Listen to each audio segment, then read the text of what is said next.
Fabrizio Romano has spoken, and we have some massive updates this morning on Manchester United's potential transfers this January. He's also given us a big update and news on the future of Onana as well. We have a huge injury update as well ahead of the Thursday fixtures as well. This week, West Ham press conference tomorrow for Ruben Amorim. We'll have that covered here on Forever United TV. Also on this morning's show, a in-depth situation update on Kobbie Mainoo from the Athletic's Laurie Whitwell. Going to bring you that this morning on what could actually happen, who Manchester United can get this January that Kobbie Mainoo would be allowed to leave for. That's where we seem to be at the moment. All them details in the show this morning, everybody. The Premier League is back tonight. Obviously, United play on Thursday against West Ham at Old Trafford. Big chance for Ruben Amorim and United to really double down on that win against Crystal Palace and show the fan base that they can really continue this resurgence and this bounce back, as you call it. Anyway, we have a poll running right now. We're going to get on to Conor Gallagher in a minute from what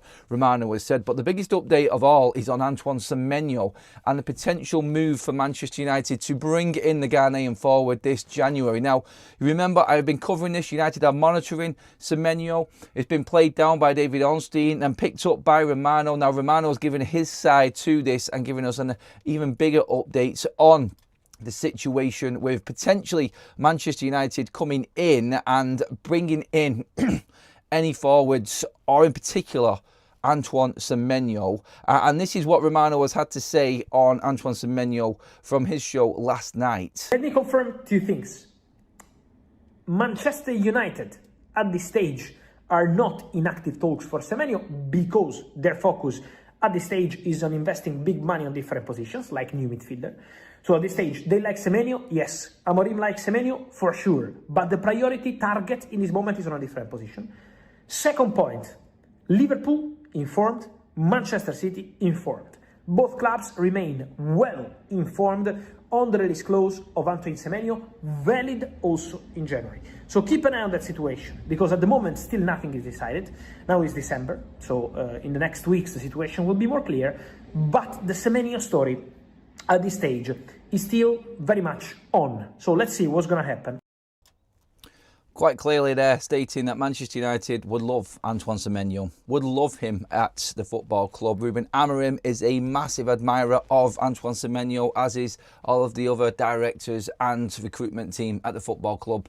That's been said, and he goes into a bit more detail as well, as a few other journalists have done on the Semenyo situation. It seems like our bubble has been burst. We reported on the potential of signing him. United had a decision to make, and obviously at that moment it would seem that everybody scrambled around. Journalists have tried to find out exactly what was going on, the potential of any deal happening, and it does look to all be leading down the roads which we mentioned could happen into the likes of Manchester City and Liverpool. It is between them two, it would seem, in the first 10 days of January that's going to take Semenyo.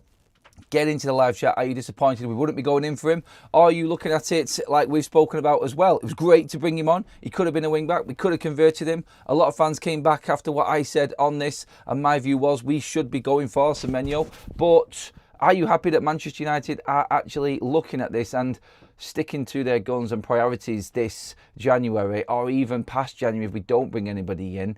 You've got to get your number one targets. You have to attack the area of the team which is really struggling right now before bringing any of the best targets in. And you know what? There is a part of this which is good, and you can sort of look positively on it because United are sticking to a plan. They're not just spinning off and taking another signing. I still would have bought Semenyo. I'm not going to change my mind on that. I think he's a fantastic player. And I do believe United, if he was available in the summer, which I don't think he will be at this price and what he's going to be able to go for in January, I think we would have gone in for him in the summer and taken Semenyo. I really do. Like the futures of the futures of Xerxes, like we spoke about yesterday, definitely up in the air come the summer, maybe even January still, but I think Manchester United, from what Romano has said, are sticking with Xerxes. I don't think they're going to allow Xerxes to leave. I don't. And we talked about it last night. United standing firm on that one. This is probably given journalists more confidence from what they have been told to come out and say that Manchester United are prioritising midfield. And midfield is the only area of the pitch that United are going to look to improve, if anything, or any area in January. It's important to remember as well that United don't want to go out and buy just anyone. We've spoken about this along with everybody else before. United are not going to buy filler players just to make up the numbers. The Conor Gallagher situation, from what Romano has said, again, talking on his Here We Go podcast, saying that Manchester United are looking at Conor Gallagher and see him as an opportunity. Atletico Madrid looking to recoup most of the 34 million they paid to Chelsea for Conor Gallagher a couple of seasons ago. 26 million will get this deal done, and Conor Gallagher will be returning to the Premier League if Atletico get the right offer. Could Manchester United get a loan deal out of this? This now looks unlikely, going off what has been said, because of the need for Atletico to bring money in to replace him or invest in other areas of their team. That's the report from Spain. The update from Romano on top of that is that United see Gallagher as an opportunity. 26 million is really interesting, and 26 million is that Manchester United are not overspending. Now, Gallagher's wages are going to be substantially more than Kobbie Mainoo's. This is the situation which Laurie Whitwell has been going into as well, which I'm just going to talk about quickly because it does link in with the Conor Gallagher transfer and potential of somebody coming in like Gallagher. So on the situation with Kobbie Mainoo, on Talk of the Devil's podcast, Laurie Whitwell has said in terms of the likeliness of Kobbie Mainoo leaving Manchester United on loan in January, he says that you'd think that. I was told that would be looked at strongly if the situation hadn't changed since the summer. Ruben Amorim still being in charge, of course, as well. The more talk about it is also if Manchester United were to bring somebody else in, it would cost more. At least more on wages due to the contract Kobbie Mainoo signed in 2023. Kobbie Mainoo on as little as 45 grand a week wages. So Manchester United looking at the costs on this. And Whitwell goes on to say, finances do come into it. The new player would have to get up to speed with Amorim and what Amorim wants. Maybe the player is not playing, but Amorim gets what he wants from the player. Taking that quote there and breaking it down, the importance of the financial side of things as well tells you where Manchester United are at financially, and they don't want to waste any opportunity for bigger players coming in maybe in the summer. That's why I read that. They would like to keep hold of Kobbie Mainoo. That is first and foremost. They want to keep Kobbie, but Kobbie is the one and his representatives that are pushing away from Manchester United. Of course, the situation has not changed. It has not changed one bit. And I don't see Kobbie Mainoo featuring the amount of time that he would like over this next month before the January transfer window opens. My opinion alone on that, and I'll go into a bit more detail on that. But in terms of the Conor Gallagher situation, off what Laurie Whitwell has said, is that United would like to bring somebody else in. This would then give them the freedom to release Kobbie Mainoo. That would be it. I think it's like for like. I think it's player for player. Not so much the same type of player, because of course they would look for someone different than Kobbie Mainoo to compete. I don't know if they feel like Conor Gallagher would be a replacement for Bruno Fernandes, because if Kobbie Mainoo is gone, then Manchester United would be left with 2 8s in Conor Gallagher and Bruno, and they'd be left with 2 6s in Casemiro and Manuel Ugarte. What would be the point in bringing Conor Gallagher in for money if he was going to play behind Bruno Fernandes? That would be the situation broken down. And how I see Laurie Whitwell's remarks on this is that United are not going to give somebody else more money and spend more of the transfer budget if he's going to sit behind Bruno. They would rather Kobbie Mainoo be the replacement in an emergency and not be spending a lot of money. That makes sense on the financial side of things. A lot of people would say, is Conor Gallagher going to come in and play alongside Bruno? Well, Gallagher's not a natural 6. He can play there, but again, are we trying to just find anybody to come in and play alongside Bruno Fernandes? It doesn't make complete sense. Now, Gallagher in the future is a real weapon for United, a squad player that we could definitely do with having in the team. It's whether Conor Gallagher wants to move to become another sub at Manchester United. So from sub to sub. Yes, he's back in England. Don't get me wrong. Remember when I broke this? Well, I didn't break the news. I'm not trying to act like an in the know or anything. But when I was talking about the stories that I was reading in Spain when we first talked about Gallagher, it was that he was happy in Madrid and his life was fine. It was game time and wanting to potentially break into the England setup, which was pushing him away. and he would be open to moving back to the Premier League. The more and more I think about this, the more and more I don't think Conor Gallagher will happen for United. I'm happy for him to come, but if it is to be an 8, United's stance on this would be, well, we've got Kobbie Mainoo to come in and replace Bruno when Bruno's out. But Bruno is never, ever, ever going to be out. And we all know this as United fans. So if we know it, the club know it. And when you look at it, it doesn't look like United are going to make any real significant moves. And Romano's remarks on Conor Gallagher, for me, tell me that the opportunity, and the word he uses in opportunity, isn't that Conor Gallagher is not a top target for Manchester United. That's how I read it. That's how I look at what's going on with that situation there. It just doesn't add up. And where it is a shrewd signing, I think, for United. At that price, it makes sense for the future. But Conor Gallagher's move is based on his personal terms of getting into a team and playing more game time. I don't think he's guaranteed it at United. I don't. And people will say, look, he can play next to Bruno Fernandes. He can be another number 6 next to Bruno, and they alternate. Look, that might be a way around it. I personally, and it's only my opinion alone, and you can all come into the comments, and I'm going to get in there in a moment as well. You can all give me your opinions on this and where you think he might fit in and whether it's still a good deal to make, because 26 million does seem cheap for a 25-year-old. But are United being sensible here and not spending a penny because they have bigger targets? The problem I've got with it is the summer plans are good on paper. The summer plans are fine. And what Manchester United need to do is clearly get better midfielders in and go for their top targets. But the talk on Elliot Anderson to Manchester City is really, really starting to gather momentum now. And are we going to risk not getting into Europe and losing Elliot Anderson to Manchester City if we wait it out? I'm not saying Conor Gallagher is the perfect replacement. We should just get him in case we lose Elliot Anderson in the summer. I'm just worried that we're not going to get the right replacement that we want in the summer either. Now, I know Baleba is there. His number one priority is United, and his form could come back. I hope he does, and I hope he is on Manchester United's radar still, and he proves to everybody that he is that midfielder that United wanted to buy back in August of this summer just gone. But the concerns are there for me, and there's a bit of a conundrum, isn't there?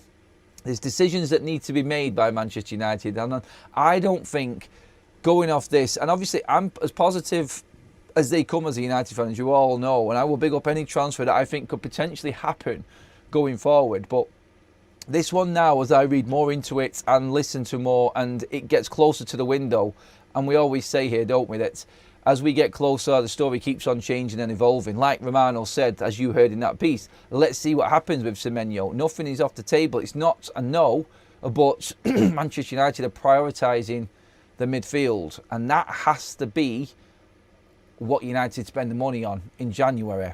I don't think the midfield is there. I just don't think that the midfield that United want is there. And this, I think, is where United are coming unstuck a little bit. I really do think that they don't want to jump the gun. That's the best way I could describe it, really. And when you look at everything that's been said there in the opening section of this show, again, just speaking and talking to you guys now on this live show this morning, I'm kind of convincing myself that this is not actually going to happen. Semenyo, no. Conor Gallagher, possibly no as well. This is where we're at. And then we're hearing that João Gomez isn't going to come in. What if Kobbie Mainoo really pushes for this move and says he wants out and United have got no choice? He's going to just see out his contract. And the problem here at Manchester United could be developing, because Kobbie Mainoo's future at Manchester United isn't going to be there past this summer either. We know this because he's not going to fit in with the 10s that we've got at the club next season. We're going to bring more midfielders in the summer. He's not going to play. So do United then get forced into selling Kobbie Mainoo or loaning him out or giving somebody an option to loan him and then potentially sell him in the summer? Do they cash in now? But that would mean they'd have to bring a replacement in. But then Conor Gallagher doesn't want to play behind Bruno Fernandes. He wants game time to try and convince Thomas Tuchel that he's a fit for the World Cup in the USA. I don't think Conor Gallagher will get in ahead of the midfielders that are in England's side, by the way. I just want to make that clear. But in his mind, and every player obviously bigs themselves up and thinks more of themselves, and they have to think that way. I'm getting blocked. I'm getting snookered on every single avenue I go down and trying to figure out a way that this deal happens. And I think I've done that this morning, actually, and convinced myself that it's not going to happen. But look, there has to be some form of plan for United. And if the right option is there, they're going to go for it this summer. This morning, and from what I've listened to, I think it's edging more towards not looking likely for me. But let's get into the comment section. Let's see what you all say. Quickly, before I do get into the comments, you'll see there in the live comment section, the link to OK Jerseys, our replica kit supplier, is in as well. Get ahead of the mad Christmas rush and fill your stockings with all the presents you need for any kit, replicas for retros, up-to-date kits, training kits, everything. In fact, I've got the black Manchester United one here with me today. That one is there. Now get this for as little as 15 quid from OK Jerseys, everybody. That is probably my favourite shirt, my most favourite shirt of recent years anyway. And even though we've not got a great record in it this season, I still like it. But yeah, that link is there, everybody, as well. Right, Adam, do you think Amorim needs 2 midfielders and a proper wing-backs to make his system complete? Yeah, I think he needs 1 more striker. I think he needs 3 midfielders, central midfielders.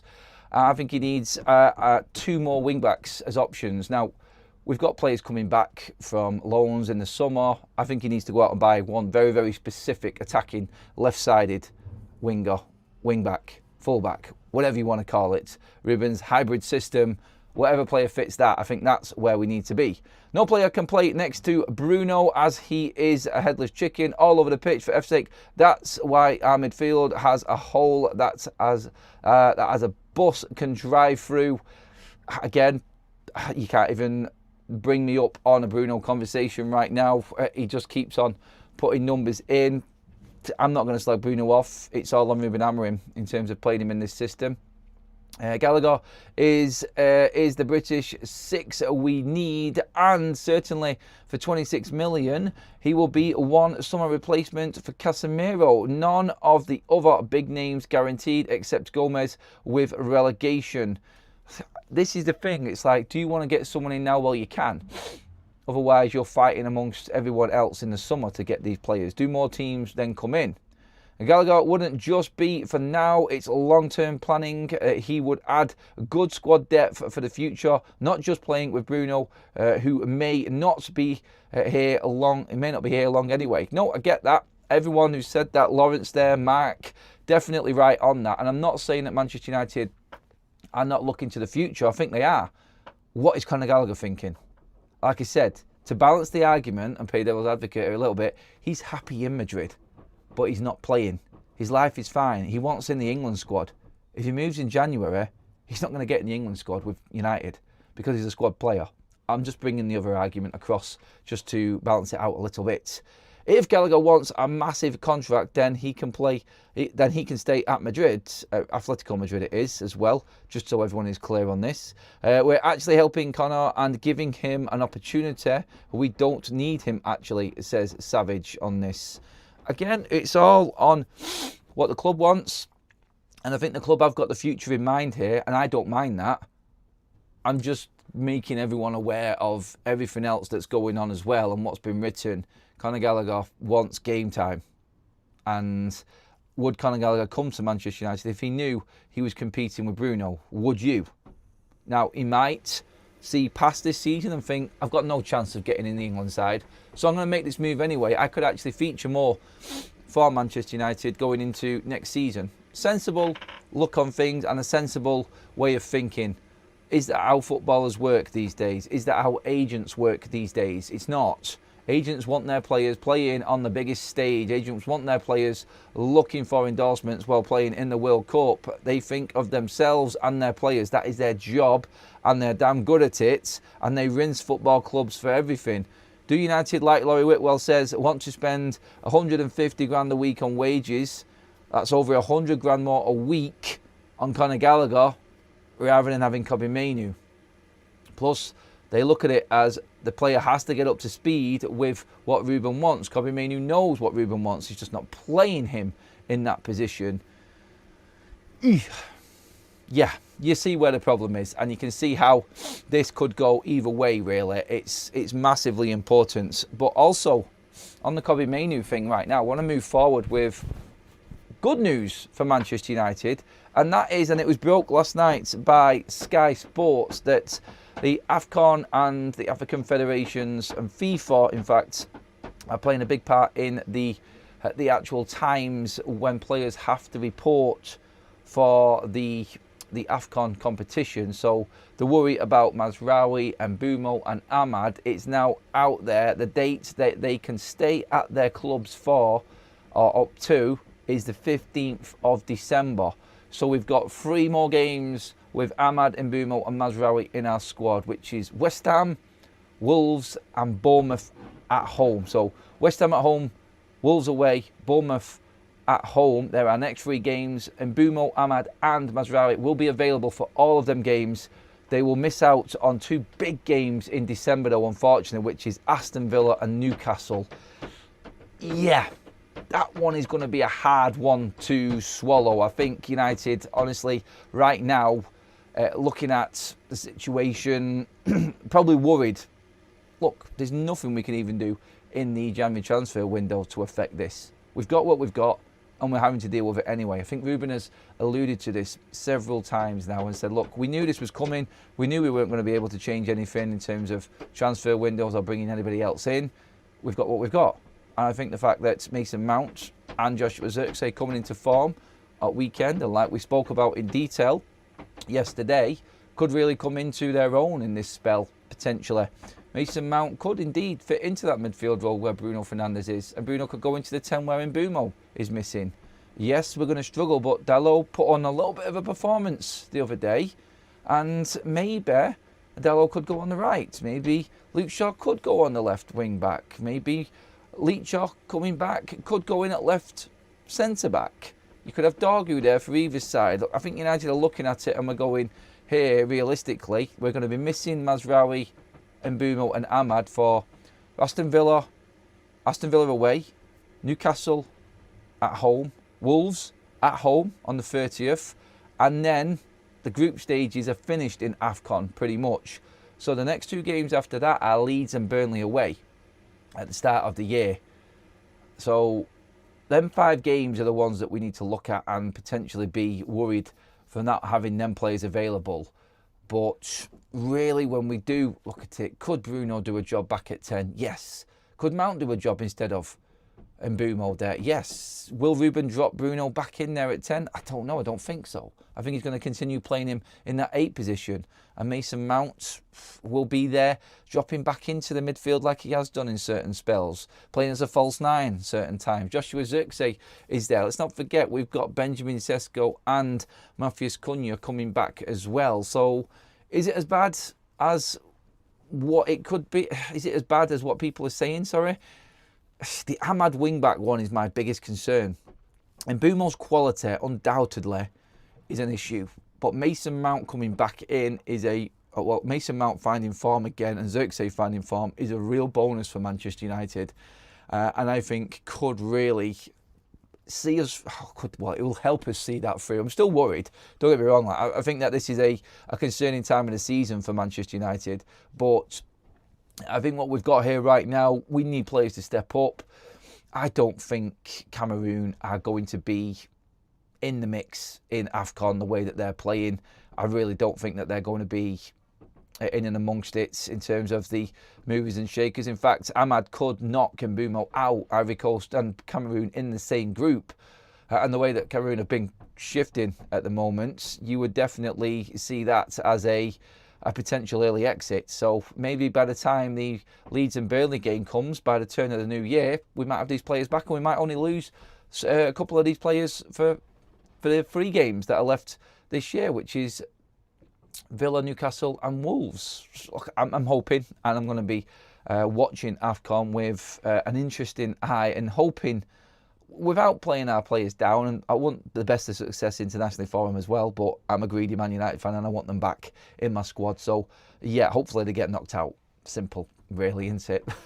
That's what we want.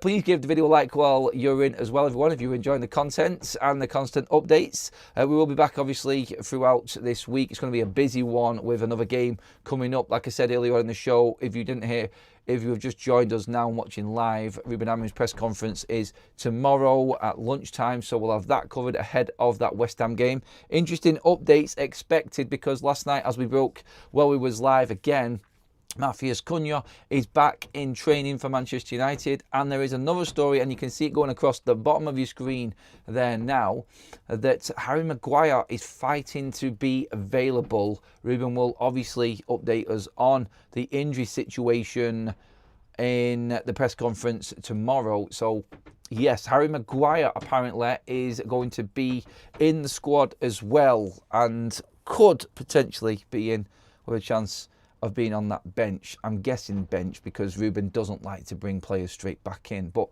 Leach are getting game time against Crystal Palace. His first minutes, interesting. I think he might get more against West Ham. And I think we will see, if Maguire is on the bench, maybe some minutes for him. I don't think United are going to be rushing Maguire back in. And I don't think there's any need to either. Obviously, we've seen the aftermath from Lenny Yoro from Crystal Palace as well. Not good to see, and obviously you like to see all of your players feeling good about themselves. Obviously, Lenny Yoro has been pictured looking a little bit down in the dumps, after that game against Crystal Palace. But look, it's going to happen to every younger player, isn't it? And with senior players like Shaw being back, Leach coming back, and Maguire also coming back, he's going to be thinking, I might have lost my chance here. I might be sat on the sidelines for a while now next to Aiden Heaven. It's going to be interesting to see how that dynamic works with Ruben Amorim, and how much game time Lenny Yoro is going to get once these players are back fit, because you're not going to displace De Ligt. Maguire is a go-to when available, and now Leach is back, with Shaw also being fit. We're going to see where Ruben goes with this, because Leach, I think, is one of his favourites, and I think he's going to come back in. That is it. Sean, I'm blocking you from going to the Villa and the Newcastle games now, knowing that them players are missing. I'm taking you out. But he has just renewed his membership as well, Sean, so thank you very much, mate. 22 months. I could have had 2 more kids and got benefits in that time. Still enjoying the shows, mate. Keep me entertained on the train every morning. I love that, Sean. Thank you very much for that comment. Get your comments in, everybody. Talk to me about the AFCON situation. Give me the Mainoo thoughts. Obviously, keep the Conor Gallagher conversation going on as well. Bring me up on any of these subjects, please, this morning, everybody. Get into that live comment section. Get involved in your own comments as well and your own debates in there. That's good. I always like to see that. Let's see what else we've got in here. JJ will most likely be in the FA Cup squad. I don't think he will. I don't think we should be putting him in there either, to be honest, Daz. I think I said that last night, actually. Not wanting him to not feature for United. Of course, I've said we need to give him more and give him the chance. Maybe he makes the squad. Maybe. But I don't think he'll play. I really don't. I think by then we'll have most of the AFCON players back as well. And obviously, competition for places is fierce as it is, even without the AFCON players for JJ's position. So I'm not too sure. Look, I would love it if he did. And I would love to see any academy player come through. But let's not forget, Shea Lacey is ahead of him at the moment. So I'd expect him to feature before JJ Gabriel. I think that makes sense as well. Have you had your vacation travel ruined by harsh weather after arriving at your destination? That cannot be for me, because I'm not away. Sorry. Is Double A in the house, by the way? I see someone actually writing a comment there. I've not seen him up on mine. For some reason, YouTube has cut off the previous comments from earlier on in the show on me. I hate it when it does that. Updates on outgoing loans from the academy teams. Question: which academy players might get a run in the FA Cup games this year? I think I've just answered the JJ Gabriel, Shea Lacey situation. So I think Jack Fletcher, Shea Lacey are in JJ's position for the FA Cup. Other players to leave on loan: James Scanlon and Gabriel Biancheri as well. They could be leaving out on loan, joining the likes of Radak Vitek and, of course, Harry Amas. Plenty of other Manchester United Academy players out on loan already, but they're the ones that we know about. Sekou Kone is thought to be going out on loan also, and of course we spoke yesterday that Diego Leon is going to Nice on loan in January as well. This almost pretty much confirmed by Sully yesterday. So that again is something to keep an eye on. Thanks for the super chat, Roz, on that one. But yeah, just to update you on the loan situation for the academy players, definitely going to see a few of them leave in January on loan to get game time, to then come back in the summer and bring us bring us a different option in pre-season, because we're going to have a lot of World Cup players that aren't featuring in pre-season this summer. So a good opportunity for a lot of Manchester United Academy players to step up and fill the void, really, and be part of pre-season for the Reds, because that's the only chance they're really going to get to shine. And I think if they gauged how Ruben handled the youth players in the pre-season and in season as well, a lot of people bemoaning it and saying that he's not giving youth a chance. I see it as he doesn't think that they're ready, and he's being sensible. I do fully believe that. I think if they were thinking that they could break into this Man United first team, then they're going to have to really take their chance in pre-season. Not many players got that chance in pre-season. Chido had a little bit of a run out, and we haven't seen him since. Ruben really doubling down on being, I think, ruthless with his decision-making on Man United's academy players. If you're not quite there, or not the type of player that he can use, you're not just going to be thrown in. You're not going to be cast aside, don't get me wrong. And this is where the loan system then should creep in. If they're not featuring, then get them out on loan. Get them in the Championship and get them out playing first-team football. Like what we said last night, like Diego Leon playing in League 1, that's a decent level. That's not dropping right down like some United Academy players going to like League 1. No disrespect to teams in League 1, of course, but League 1 coming up against the likes of Marseille, PSG, and the players that are in them squads, that's a tough ask for him. So that's a high level. So again, academy players featuring the FA Cup, Fletcher, Shea Lacey, I think that's where we're at with it at the moment, and I don't think anyone else is really going to creep into Ruben's thinking. The story on JJ Gabriel, I think, was brought up by Samuel Lockhurst, just because lots of people have talked about him after that hat-trick. He's flavour of the month again in terms of the headlines. He is a player that Manchester United need to do everything they can to please and to give more to keep, because other clubs will come in and take him. If they put him in the FA Cup squad, then again, it's just to try and give him a bit of a taste and give him the incentive to really think that this is the club for him. And the video that I made on Friday on JJ Gabriel was on that, and what United are going to have to do. Go that extra mile, do more. And I think that might creep in next season. I don't know if it's going to happen this season. Look, never say never. And if he turns up in the FA Cup, I'll be buzzing. I will. I just think it's fair that Fletcher, Shea Lacey get the place first. Raphael with a super chat. Thank you, Raphael. Don't you think this idea of youth nurturing needs to stop? If Amorim put Lacey on and he messed up, it would crush him and we'd be slamming Ruben. Look, you can look at it both ways. There's two different narratives to look at, isn't there? There's the one that Ruben Amorim has killed Kobbie Mainoo and is not giving youth a chance. And then there's the one that really looks at it and says, like you did there, Raphael, well, is this team ready to welcome in a academy player? And it'd be easy for that academy player to jump into a system that everybody else knows well, because everybody else knowing that system well can help Shea Lacey. There are players that aren't getting a lot of game time that are featuring for United at the moment that are still not fully on board with what Ruben wants. He's still struggling to get more out of them. So is it the right time? And if you throw someone in, like Shea Lacey, like Raphael says there, you could get the wrath of the fan base then saying you've killed another career there by bringing him into this crap. There's certain ways you can look at it, isn't there? There is, and I think you just need to be real about it.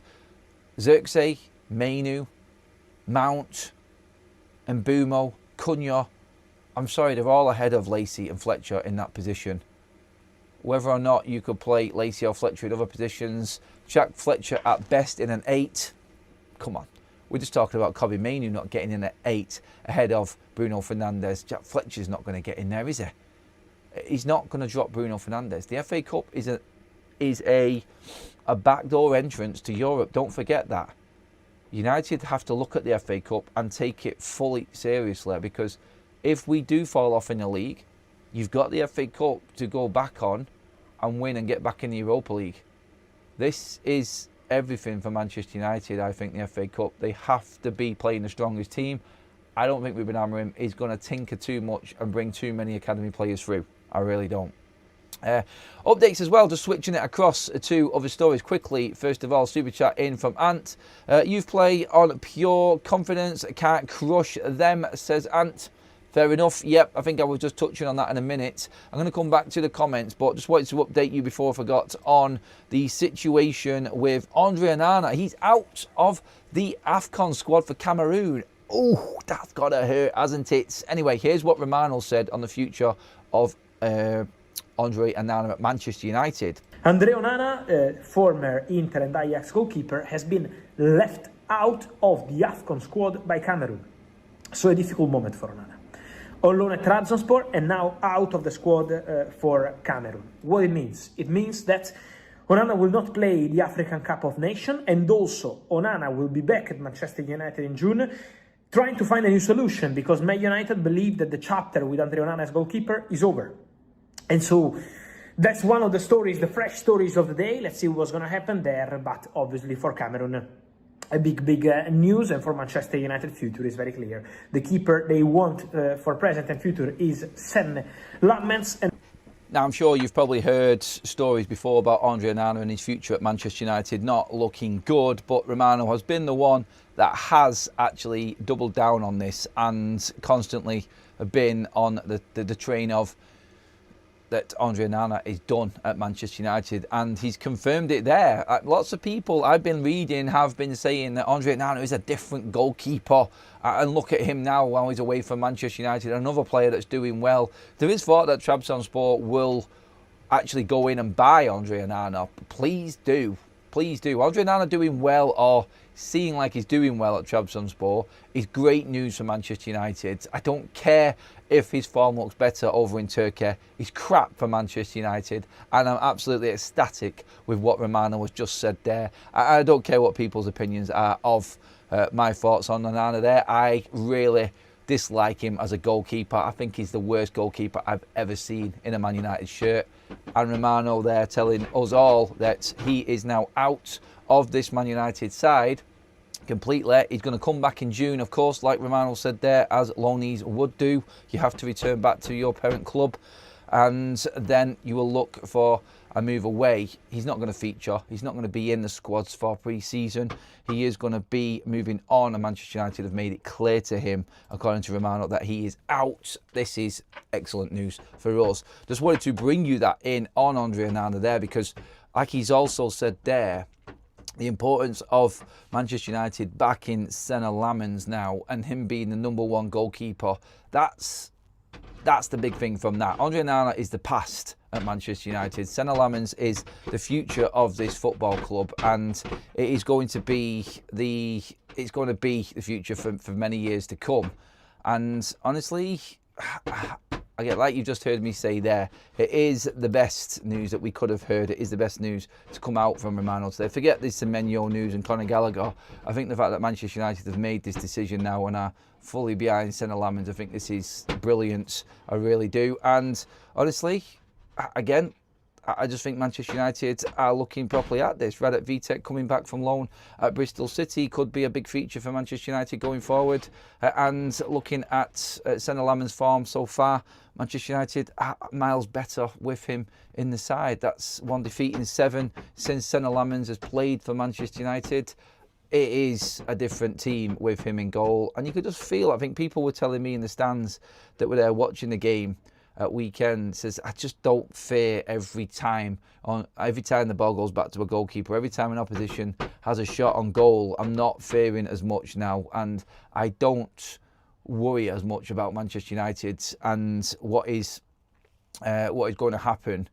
Just Sen Lammens being in goal for Manchester United gives us so much more confidence, and the thought of Andre Onana even coming back to Manchester United isn't a concern for us right now. So thank you, Fabrizio Romano, for that update, and thank you again for just giving us all that big confidence booster going into the summer. I'm not having to worry about goalkeepers is massive. Now, I think we're done. I've said this a few times on different shows now. We're absolutely finished now with even looking at other goalkeepers, targets that might actually come up. Remember, going into that summer transfer window and every single goalkeeper, how many goalkeeper videos did I do of Man United potential targets in the transfer window? Done. We're finished now. That's it. No more. We're set. And I think it is going to be a really positive summer for Manchester United where we can actually, like Romano said there, concentrate on the players that we really do need. We don't have to be looking at certain forwards that are available now because we've got them. Maybe one more striker. Look at the midfield. Then fix the wing-back situation. Having the goalkeeper done, the defence pretty much solid enough. Maybe if we do let go of Maguire, we bring in somebody else. It's not a priority anymore. We can now concentrate fully on the big issue, which is that midfield. Brits Abroad, thank you for the super chat. Morning, Adam. The point you are missing with Gallagher is he can play defensively and can press where Kobbie can't, which means Bruno can return to his more creative positioning, and that means goals. I didn't miss it, mate, to be honest. I was saying about pushing Bruno Fernandes forward into the number 10 again. I just don't think Ruben Amorim is going to do it because he's already bought 10s. So again, this is what we're talking about here. Is he going to look at this and this hybrid system where he could play Conor Gallagher and Bruno together because they can both get up and down the pitch? I'm fully aware of that. I really am. I just don't think Conor Gallagher is a definite starter if he's brought in January. That's the point I was trying to make, mate. I'm not taking anything away from Conor Gallagher. I know what he brings. I know his energy levels. I know that he can get up and down that pitch. I know he is sharper off the mark and a bit more intense than what Kobbie Mainoo is. But I just think Manchester United, like Larry Whitwell has said there, they're looking at the financial side of it as well. If he isn't going to play, and if they didn't go and buy Conor Gallagher, they must have thought that they were looking and he was going to play behind Bruno Fernandes. This is why they wouldn't go for him. Because it makes perfect sense to go and get Gallagher if you want to put him next to Bruno. If they don't get Conor Gallagher or don't go for him, then they clearly feel like he is going to be in behind Bruno and they've already got Mainoo. Now, if they can convince him to come and say that you are going to feature and they release Kobbie Mainoo or Kobbie Mainoo makes this move happen, then yeah, I can fully see this moving forward and moving forward quickly. But there is still some big ifs and buts in this Conor Gallagher deal for me in terms of whether United are fully convinced. I totally get what you're saying, mate, and I'm not taking that away from Conor Gallagher. I know what he would bring to Manchester United. It's a lot more than what we've got right now. It's a lot more than what, in terms of lasting games, it's more than what Casemiro would bring. I'm not saying he's better than Casemiro. He's better than Manuel Ugarte, and he's better than Kobbie Mainoo in a 6, probably. I would say at a push. Honestly, like I would have loved to have seen Kobbie Mainoo try a 6 just to see, but when he has come on, he's looked awful. And I just look, you're balancing it out between Ruben Amorim needing to bring points on the board and trusting players on the pitch, and whether or not it's fair in Kobbie Mainoo getting a certain amount of game time and the way he's been treated. It's an awkward one, and there is no winners in this Kobbie Mainoo situation. The debate, people for, people against, there's no winners at all in it. It's a really awkward situation which has come about, and Manchester United have to make a cutthroat decision on Kobbie, and unfortunately I think it is going to be the inevitable one, which is him no longer playing for Manchester United. I don't really care for what people are saying and this sob story for Kobbie Mainoo online. I'm not in for that. I'm in for Man United winning games and Ruben Amorim getting more out of the players that he's got. And at the moment, we are better than what we was last season. So you could argue Ruben's winning in a way. If we start to drop down, then the Kobbie Mainoo fans start to kick in and win their debate and their argument as well. But he's just another player. He's another player. Ruben's not destroyed his career. Ruben's actually looking at the bigger picture. We cannot be looking at one man. Bring him in. What if we brought Kobbie Mainoo in and United kept on losing? What are you going to say then? I know it's an if and you can't look ahead and guess what's going to happen. But is he better than Bruno? No. Come on. You've got to be real about that situation. Let's get a few more comments in. Transfer was never on a table in the first place. Which player, which name, mate? Please tell me, Thomas, on that one. Bit more context, please, buddy. Gallagher plays horrific football. Just what Amorim loves. pretty poor comment there, Ricardo, mate. He doesn't play a horrific football at all, which is why Simeone, one of the best coaches in the world, has taken him. And Gallagher is a stopgap, but Kobbie is mentally broken, but he will get better and overcome it. Well, you hope so, don't know. I really do hope so.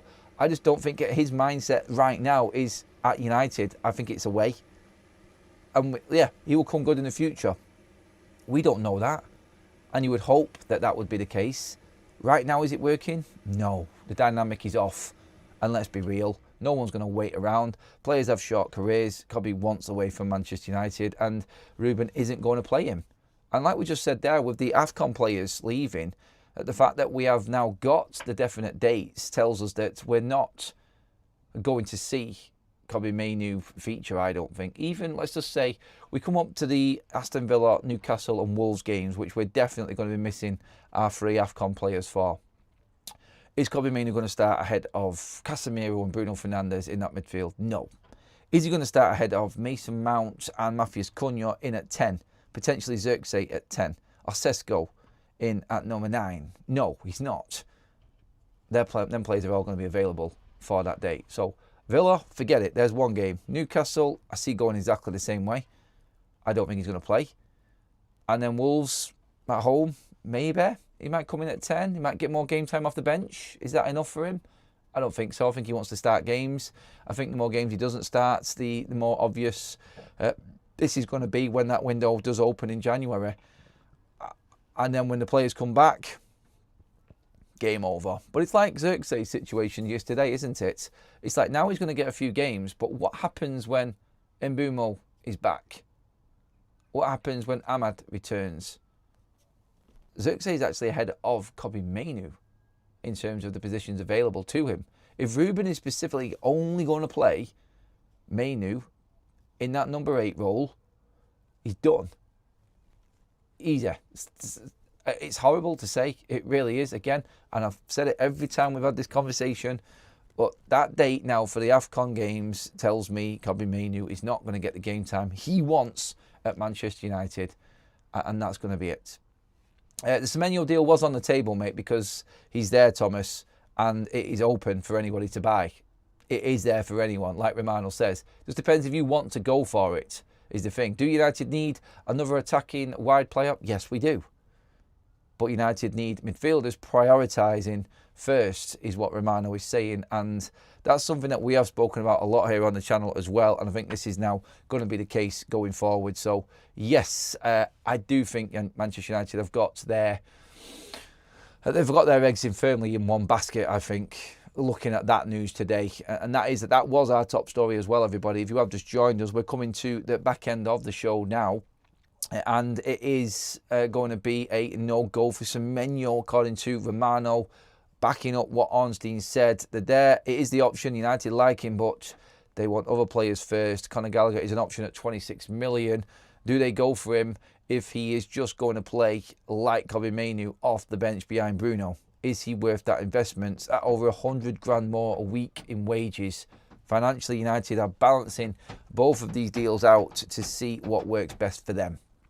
So, looking at all of that, I think the picture is pretty clear. We know what we've got ahead of us. We know the games we've got coming up, the 3 games with the AFCON players involved. We now need to win. Obviously, if we beat West Ham on Thursday and we beat Wolves next Monday, United are right up there. Then it's Bournemouth at home. That's a huge game. If we manage to win that one, then we've really exercised some demons from last season in certain games. We've got over the Brighton factor. We've got over the Crystal Palace factor. If we do it with Bournemouth as well, and we've done it with Liverpool also this season already, then we're on the march. And heading into them 2 tough games against Villa and Newcastle, on paper, of course, you could be on the back of 4 wins going into that confidently. And that, for United, heading into the new year, if you gave me this position now, still a few points off top 4, in and around the top 6, top 7 of the Premier League, if you gave me that going into the new year, I'll snatch your hand off at it right now. That's where United need to be. And I think going into the new year then, let's see what happens in January, and let's see if we can actually improve the squad going forward. Let's just see. Hey, that is where we're at with it. Big thank you to everyone who has been in and liked the video today. We're already well over 200 likes, which is epic. Love that, everyone. Christmas is coming. The busy fixture list is arriving, everybody. It starts this week. Press conference tomorrow, don't forget. I'll be back later on today as well with all of the other updates. And clearing all the other Manchester United news, so stay tuned. Hit that subscribe button, everybody, to stay up to date with all the latest Manchester United news, and give me your thoughts in the comment section when this live finishes in just a moment. Mods, fantastic job yet again, thank you so much. And of course, super chatters in there also. Don't forget, link in the live chat is for your replica kits. Grab your latest Manchester United shirts like this black away kit from this season for as little as 15 quid. Use that code there in the live chat or in the description there as well. And of course, if you want to pop in Adam in the promo code, you'll get an extra 8% off. So grab all of your Christmas presents on them kits for as little as 15 quid, everybody.